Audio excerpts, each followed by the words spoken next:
Turning now to Israel, where its parliament voted yesterday to enact the first in a series of controversial judicial bill reforms. Prime Minister Benjamin Netanyahu planned judicial overhaul has sparked months of protests. The controversial new law passed Monday limits the power of Israel's Supreme Court to overturn government decisions. CBS News senior foreign correspondent Elizabeth Palmer is following the latest from Tel Aviv. Good morning, Liz. Good morning. Well, it's a quiet day in Israel for a change today. The country taking stock after weeks, as you mentioned, of unprecedented protests leading up to Monday's vote. A fresh wave of anger and disbelief after the law passed yesterday, curbing the power of Israel's Supreme Court. Thousands of protesters couldn't quite believe it had actually happened. This is my country, and baby kidnapped our citizen, and it's not supposed to be. We need to be here. I serve in the army. I have 3 little boys, and I want to continue to stay in my country. As night fell, a car barreled into a group of demonstrators, injuring 3.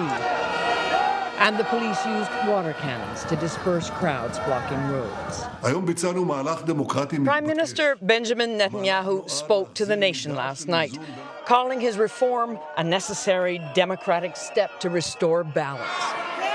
But opponents argue it's done just the opposite, leaving virtually all power in the hands of the Prime Minister, who's facing corruption charges, and his right-wing and religious allies. Both those who supported this and obviously those who were against it are in shock. Political analyst Barak Ravid says the economy has already taken a hit and a brain drain is coming. I'll give you an example. Just in the last 24 hours, 1,000 doctors, physicians, entered into a WhatsApp group that is called Relocation. Today, doctors with the Israeli Medical Association have already called a 24-hour strike. And have a look at this, another very public gesture. The leaders of Israel's very powerful and wealthy, thriving tech sector bought this kind of ad space in almost all the newspapers, just a black square, and the only text says, "A dark day for Israel's democracy." Certainly Wendy? a big statement. How widespread were the protests last night, and are they going to continue today? Well, as I said, it's quiet today. Last night, people were camped all around the Knesset, and that's in Jerusalem, and there were large groups in other cities.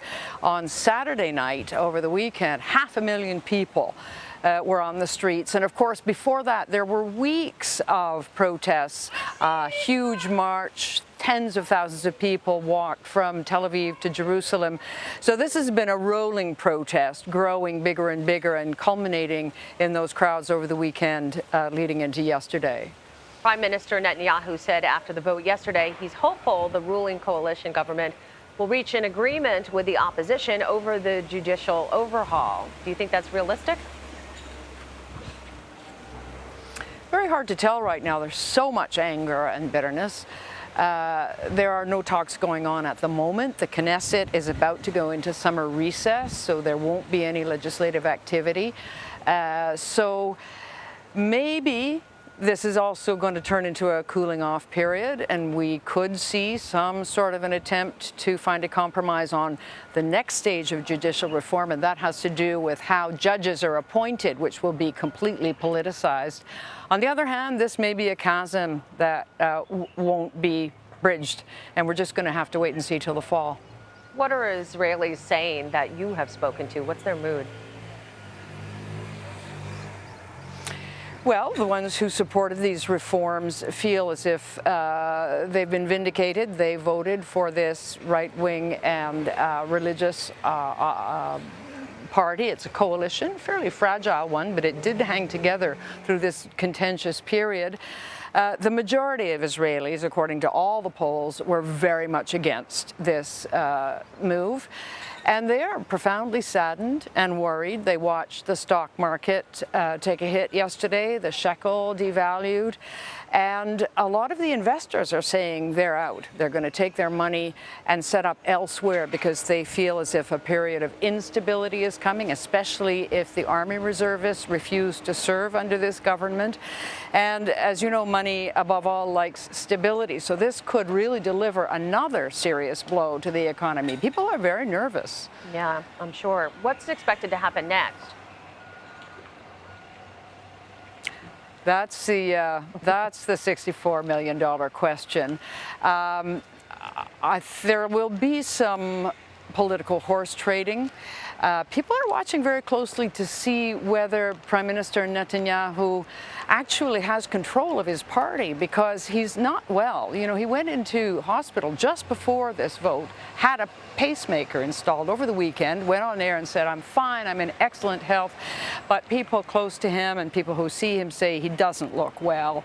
And so I guess the big wild card is how he's going to be and how strong he's going to be going into what's going to be another round of this fight in the fall.